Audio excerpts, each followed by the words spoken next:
곰팡이 냄새 나는 반지하 원룸에서 1,000원짜리 라면을 끓이고 있었습니다. 무릎이 아파서 쪼그려 앉기도 힘든 상태였죠. TV에서는 제가 초대받지 못한 아들 승연의 결혼식 뉴스가 나오고 있었어요. 신랑 측 혼주로 특별 참석한 말레이시아 제조업 재벌 이강민 회장이라는 자막이 떴습니다. 카메라가 하객석을 클로즈업하는 순간 제 손에서 라면 냄비가 떨어져 바닥에 쏟아졌습니다. 화면 속 남자를 본 순간 온몸이 얼어붙었거든요. 17년 전 죽었다던 남편 이재욱과 똑같은 얼굴이었습니다. 저는 뜨거운 국물이 발등을 적시는 것도 모른 채 그 자리에서 주저앉았어요. 이제 어디서부터 잘못됐는지 말해보려 합니다. 일장 삶의 증명. 17년 전만 해도 저희는 누가 봐도 안정적인 중산층 가정이었습니다. 남편 이재욱은 국내 굴지의 대기업에서 기계설계 엔지니어로 일했어요. 정규직의 연봉도 괜찮았고 회사에서 인정받는 실력자였죠. 완벽주의적이고 책임감이 강한 성격이었습니다. 매일 새벽 6시에 일어나서 동네를 한 바퀴 돌고 커피에 설탕 2개 반을 넣어 마시는 게 10년째 변하지 않는 습관이었어요. 왼손 검지에 새겨진 작은 톱니바퀴 문신을 자랑스러워했습니다. 엔지니어로서의 자부심이었거든요. 재욱은 가족을 위해서라면 무엇이든 했습니다. 우리 가족 미래는 내가 책임진다가 입버릇이었어요. 퇴근하고 집에 오면 제일 먼저 아들 승연을 안아올리며 오늘 우리 아들 뭐 했어? 라고 물어보곤 했죠. 저녁 먹고 나서는 승연의 숙제를 봐주거나 함께 블록놀이를 했어요.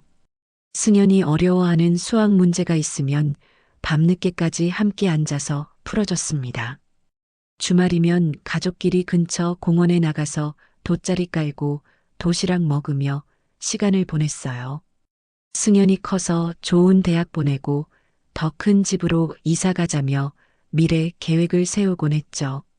저는 전업주부로 승연을 키우며 살림에 전념했습니다. 재욱이 출근할 때마다 다녀오세요.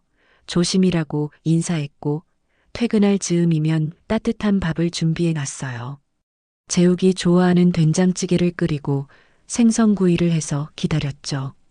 가끔 야근할 때는 도시락을 싸서 회사로 가져다 줬습니다. 평범하지만 탄탄한 일상이었어요. 재욱은 자주 저와 승연을 끌어안으며 우리 가족이 최고야. 절대 흔들리지 않을 거야 라고 말했거든요. 그때만 해도 이런 행복이 영원할 줄 알았습니다. 안정된 직장에 성실한 남편, 똑똑한 아들까지. 망할 이유가 전혀 없는 완벽한 삶이었습니다. 이장 선택의 논리. 그의 봄 재욱에게 인생을 바꿀 기회가 찾아왔습니다. 회사에서 말레이시아 자동차 부품 공장 설립 프로젝트 총괄 책임자를 맡아달라고 했어요. 본사에서 3년간 준비한 동남아시아 진출의 핵심 사업이었죠. 재욱은 회사에서 받은 두꺼운 사업 계획서를 들고 와서 저에게 보여줬습니다. 여보 봐. 이게 본사에서 만든 마스터 플랜이야. 시장 조사부터 수익성 분석까지 완벽해. 숫자로 보면 확실했습니다. 말레이시아 자동차 시장 연평균 성장률 6%, 현지 인건비는 한국의 3분의 1 수준이었어요. 성공하면 과장 승진의 보너스 5천만 원, 실패해도 해외 프로젝트 경험으로 승진 가산점을 받을 수 있다는 거였죠. 위험 요소는 거의 없어. 본사에서 5년 전부터 현지 조사하고 정부와도 협의 끝났거든. 재욱이 자료를 넘기며 설명했습니다. 회사의 지원 시스템도 완벽했습니다. 현지에 한국인 커뮤니티가 구성되어 있고 의료보험과 자녀 교육비까지 회사에서 지원한다고 했어요. 한 달에 한 번 본사 보고차 한국에 들어오는 것도 회사 출장비로 처리된다는 거였죠. 이런 조건으로 해외 파견 가는 사람이 어디 있겠어. 완전 안전장치가 다 갖춰져 있는 거야. 무엇보다 재욱은 자신감이 넘쳤습니다. 다른 후보들은 대부분 이론만 아는 사람들이야. 하지만 나는 15년간 현장에서 뼈가 빠지게 일했잖아. 기계 설계부터 생산 라인 구축, 품질 관리까지 모든 걸 직접 해본 사람이 몇이나 되겠어? 정말 그랬습니다. 회사에서도 제욱을 가장 믿을 만한 엔지니어로 인정했거든요. 본사 임원들도 제욱을 적극 추천했다고 했어요. 부장님이 직접 말씀하셨어. 이 프로젝트는 이재욱이 아니면 안 된다고. 기술력과 현장 경험, 리더십까지 갖춘 사람이 나뿐이라는 거야. 제욱의 눈에는 자부심과 확신이 가득했습니다. 3년이라는 기간도 완벽했어요. 승연이 고등학교 졸업할 때까지만 견디면 되는 거였거든요. 그동안 한국에서는 여보가 승연이 뒷바라지하고 나는 말레이시아에서 우리 가족 미래를 만들어 놓을게. 성공하면 서울 강남 아파트도 사고 승연이 원하는 대학 다 보낼 수 있어. 재욱은 마지막으로 제 손을 잡고 말했어요. 여보, 나만은 절대 실패하지 않을 거야. 이건 투기가 아니라 확실한 투자야. 3장 첫 균열. 처음 몇 달은 모든 게 계획대로 진행되는 것 같았습니다. 재욱은 매일 저녁 화상통화로 현지 상황을 보고해줬어요. 공장 부지는 확정됐고 현지 직원 채용도 순조롭게 진행되고 있어. 본사에서 보낸 설계도대로 하면 내년 상반기에는 가동할 수 있을 것 같아. 목소리에 자신감이 넘쳤죠. 하지만 6개월쯤 지나면서 재욱의 연락이 조금씩 뜸해지기 시작했습니다. 매일 하던 화상통화가 이틀에 한 번, 그 다음엔 3일에 한 번으로 줄어들었어요. 요즘 현장이 너무 바빠서 통화할 시간이 없어. 미안해. 짧은 메시지만 보내올 때가 많았습니다. 그러다가 충격적인 소식이 들려왔습니다. 여보, 공장 설립이 예상보다 지연되고 있어. 재욱의 목소리가 침울했어요. 현지 정부에서 환경 영향 평가를 다시 하라고 했다는 거였죠. 본사에서도 당황하고 있어. 최소 6개월은 더 걸릴 것 같아. 처음 듣는 이야기였습니다. 한 달에 한 번 한국에 들어온다던 약속도 지켜지지 않았어요. 이번 달은 현지 정부 관계자들과 긴급 협상이 있어서 못 들어갈 것 같아. 다음 달에는 꼭 갈게. 2달이 지나고 3달이 지나도 재욱은 돌아오지 않았습니다. 승연이 아빠 언제 와라고 물어볼 때마다 저는 곧 온다고 대답할 수밖에 없었어요. 더 이상한 건 재욱이 회사 이야기를 피한다는 거였어요. 본사에서는 뭐라고 해라고 물으면 이해해주고 있어. 이런 프로젝트가 원래 그런 거라고라고 얼버무렸습니다. 하지만 목소리에서 불안감이 느껴졌어요. 어느 날 재욱이 전화로 말했습니다. 여보, 현지에서 차를 장만해야 할 것 같아. 대중교통으론 현장 돌아다니기가 힘들어. 회사에서 차량도 지원한다고 했는데 왜 개인적으로 사야 하는 건지 이상했어요. 중고차로라도 하나 사야겠어. 비 오는 날엔 버스도 제때 안 와서 미팅에 늦을 뻔했어. 재욱의 목소리에도 변화가 생겼습니다. 전에는 활기차고 자신만만했는데 점점 지쳐 보이고 말수도 줄어들었어요. 말레이시아 도로 사정이 생각보다 안 좋아. 특히 비 오면 정말 위험해. 왠지 불길한 예감이 들었지만 저는 대수롭지 않게 넘겼습니다. 승연도 아빠의 부재를 느끼기 시작했어요. 엄마, 우리 아빠 정말 돌아와? 고등학교 1학년이 된 승연이 조심스럽게 물었습니다. 친구들은 아빠와 함께 야구도 보러 가고 드라이브도 하는데 자신은 몇 달째 아빠 얼굴을 못 봤다는 거였죠. 그때만 해도 저는 일시적인 어려움이라고 생각했습니다. 해외 프로젝트란 원래 그런 거라고 스스로를 달랬어요. 설마 이런 작은 균열들이 우리 가족을 완전히 파괴할 재앙의 신호일 줄은 꿈에도 몰랐죠. 사장 추락의 가속. 그로부터 한 달 후 제 인생을 완전히 뒤바꾼 전화가 걸려왔습니다. 주베트남 대사관에서였어요. 박동훈 씨 가족분이십니까? 공무원 특유의 딱딱한 목소리에 가슴이 철렁 내려앉았습니다. 남편분이 현지에서 교통사고로 사망하셨습니다. 그 순간 온 세상이 무너지는 것 같았어요. 폭우가 쏟아지는 날 재욱이 탄 버스가 미끄러져 전복됐다고 했습니다. 시신이 심하게 훼손되어 직접 확인은 어려웠지만 소지품으로 신원을 확인했다는 거였어요. 재욱이 항상 지니고 다니던 지갑과 여권이 나왔다고 했습니다. 장례식장에서 교복을 입은 17살 승연이 아버지의 영정사진을 들고 있던 모습이 아직도 눈에 선합니다. 장례가 끝나고 현실은 더욱 가혹했습니다. 남편의 수입이 끊기자 당장 생활비가 막막했거든요. 보험금도 해외 사고라는 이유로 몇 달씩 지연됐고 재욱이 말레이시아에서 쓴 개인 비용 때문에 오히려 빚까지 생겼어요. 그날부터 저는 홀로 승연을 키워야 했습니다. 생계를 위해 닥치는 대로 일을 했어요. 새벽 4시에 일어나서 사무실 건물 청소를 하고 낮에는 동네 식당에서 설거지와 홀서빙을 했습니다. 저녁에는 또 다른 식당에서 뒷정리 일을 했죠. 하루 종일 일해도 한 달 수입이 150만 원 정도밖에 안 됐어요. 손은 세제 때문에 갈라지고 허리는 늘 아팠습니다. 무릎도 청소하느라 망가져서 계단 오르내리기가 힘들어졌어요. 하루에 서너 시간밖에 못 잤지만 승연만큼은 누구에게 내놓아도 자랑스러운 사람으로 키우겠다는 마음 하나로 버텼습니다. 승연도 아버지를 잃은 충격에서 벗어나려고 애썼어요. 처음엔 방황했지만 점점 공부에 매달렸습니다. 친구들과 어울리는 시간도 줄이고 도서관에서 밤늦게까지 책을 봤어요. 엄마 고생시키기 싫어요. 장학금 받아서 대학 갈게요. 그 말이 고맙기도 하고 안쓰럽기도 했습니다. 하지만 시간이 지날수록 경제적 압박이 저희 모자 사이를 갈라놓기 시작했어요. 저는 생계를 위해 집을 비우는 시간이 많아졌고 승연은 점점 혼자 모든 걸 해결하려 했습니다.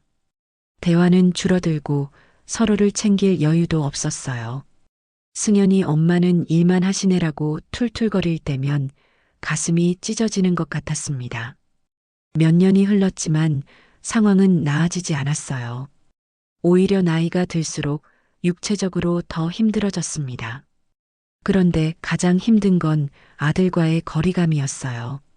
승연은 훌륭하게 자랐지만 점점 독립적으로 변해갔고 저와는 어색해졌습니다. 제가 너무 많이 부족한 엄마였나 싶어 밤마다 울곤 했어요. 오장분개. 그렇게 10년이 흘렀을 때 제가 완전히 무너지는 순간이 찾아왔습니다. 오늘 승연의 결혼식 당일이었어요. 아침부터 식당 사장님께 오늘은 아들 결혼식이라 못 나가겠다고 말씀드렸는데 갑자기 직원이 아파서 나왔는데 어떻게 하라고라며 화를 내셨습니다. 결국 저는 대타를 서야 했어요. 제복을 입고 식당 주방에서 설거지를 하는데 마음이 찢어질 것 같았습니다. 오늘은 제 외동아들이 인생에서 가장 중요한 날인데 저는 기름때 묻은 앞치마를 두르고 뜨거운 물에 손을 담그고 있었어요. 손가락 마디마디가 굵어지고 주름투성이가 된 제 손을 보니 눈물이 났습니다. 점심시간 휴게실에서 핸드폰으로 승연의 결혼식 생중계를 봤어요. 화면 속 승연은 정말 멋있었습니다. 양복을 말끔히 차려입고 신부와 함께 행복하게 웃고 있었죠. 하지만 화면 어디에도 저는 없었어요. 신랑 어머니 자리는 텅 비어 있었습니다. 더 참을 수 없는 건 신부 측 부모님들의 인터뷰였어요. 자식 덕분에 여기까지 왔습니다라며 화사하게 웃는 모습이 나왔어요. 그 다음 승연이 마이크를 잡고 말했습니다. 부모님 덕분에 오늘이 있습니다. 감사합니다. 하지만 정작 그를 키운 저는 그 자리에 없었어요. 견딜 수 없어서 승연에게 전화를 걸었습니다. 승연아, 엄마야. 축하해. 하지만 승연의 목소리는 차갑고 바빴어요. 어머니, 지금 정말 바빠요. 나중에 연락드릴게요. 그리고는 바로 끊어버렸습니다. 저는 멍하니 핸드폰을 내려다봤어요. 승연의 연락처를 다시 누르려다가 손을 멈췄습니다. 주방에서 호출벨이 울렸어요. 야, 설거지 그만하고 나와봐. 손님 많아. 저는 눈물을 훔치고 다시 일터로 향했습니다. 제 아들이 인생 최고의 순간을 맞고 있는데 저는 남의 집 그릇을 닦고 있었어요. 그때 휴게실 TV에서 이상한 소식이 들려왔습니다. 말레이시아 제조업 재벌 이강민 회장이 신랑 측 혼주로 특별 참석했다는 자막이 떴어요. 카메라가 그를 클로즈업 하는데 저는 그 순간 온몸이 얼어붙었습니다. 화면 속 남자는 17년 전 죽었다던 제 남편 이재욱과 똑같은 얼굴이었어요.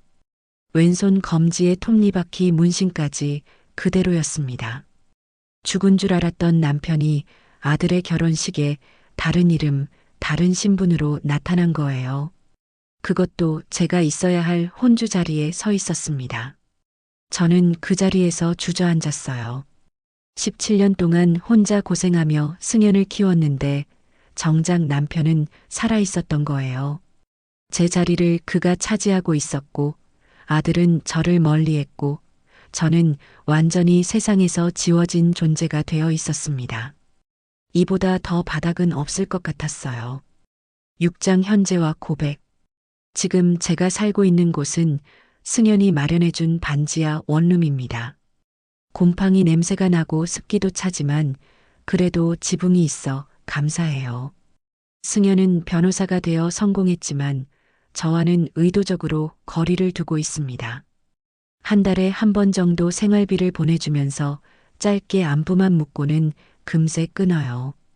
어머니, 건강하시죠? 부족한 건 없으시고요?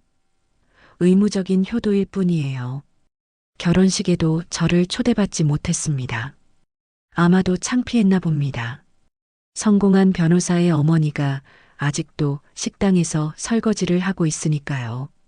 승연의 처가는 부유한 집안이라고 들었어요. 그런 자리에 기름때 묻은 손의 어머니가 끼어들 자리는 없었겠죠. 매일 새벽 4시에 일어나 첫 차를 타고 강남 사무실 청소를 나갑니다. 쪼그려 앉아 변기를 닦고 바닥을 걸레질하는 일이에요. 무릎이 아프고 허리도 굽었지만 아직 일할 수 있어 다행입니다. 점심에는 동네 분식집에서 설거지를 하고 저녁에는 또 다른 식당에서 뒷정리를 해요. 하루 종일 일해도 한 달에 겨우 100만 원 조금 넘게 벌 뿐이에요. 손톱 밑에는 늘 기름때가 끼어 있고 손가락들은 세제 때문에 갈라져서 반창고를 붙이고 삽니다. 거울을 보면 17년 전의 제 모습을 찾을 수 없어요. 머리는 희끗희끗해지고 얼굴에는 깊은 주름이 패였습니다. 그때 남편이 여전히 아름다워라고 했던 그 여자는 어디로 간 걸까요? 가끔 TV에서 승연이 나오는 뉴스를 봅니다. 유명 로펌 대표 이승연 변호사라는 자막과 함께 양복을 말끔히 차려입은 모습이 나와요. 제가 키운 아들이 맞나 싶을 정도로 낯설고 멀게 느껴집니다. 자랑스럽지만 동시에 서글퍼요. 밤에 혼자 1,000원짜리 라면을 끓여 먹으며 자꾸 생각하게 됩니다. 내가 뭘 잘못한 걸까요? 남편을 말레이시아로 보낸 게 잘못이었을까요? 아들을 너무 독립적으로 키운 게 문제였을까요? 17년을 악착같이 버텨온 게 자랑스럽기도 하지만 결국 혼자 남겨진 현실은 너무 쓸쓸해요. 그런데 오늘 알게 된 충격적인 진실. 제가 죽었다고 믿고 17년을 눈물로 살아온 남편이 살아있었어요.